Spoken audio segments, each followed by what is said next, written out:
Well, there are so many great places to watch theater in the Valley, and Knock 'em Dead Theater is celebrating 39 years with a Broadway show 2 by 2 that is sure to blow you away. So we're joined right now by Chad and B. Great to have you both here. Hi. All right, 39 years for Knock 'em Dead Theater. That's super exciting. At least. All right. So what makes Knock 'em Dead Theater unique, though? Tell us a little bit about that experience.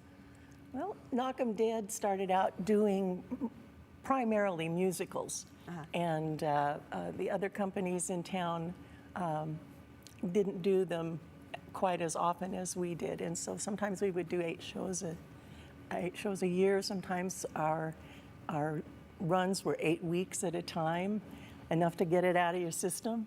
Wow! And, oh my goodness! It was just lovely. We had 3 actually different locations in our past years.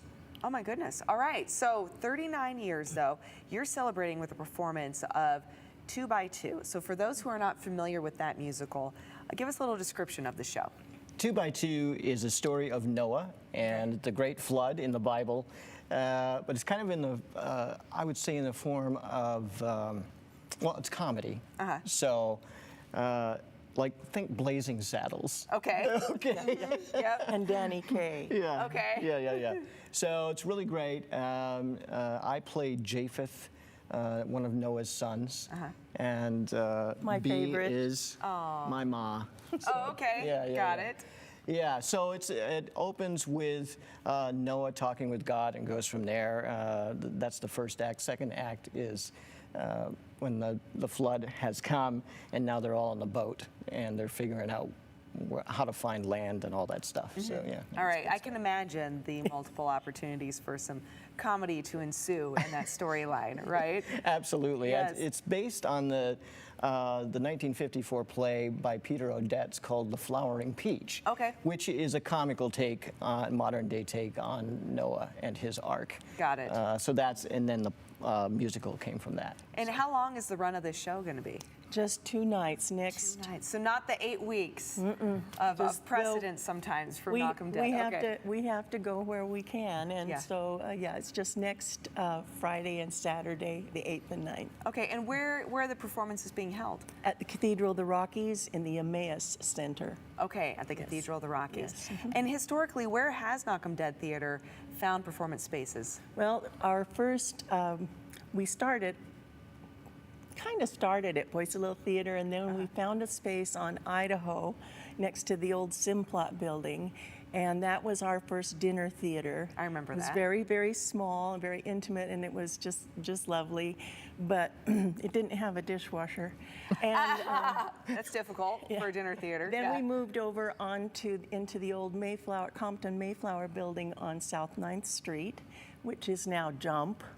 And so that was our big theater, and it was just wonderful. A huge stage, backstage, off-stage areas, and we could serve many times a lot of people.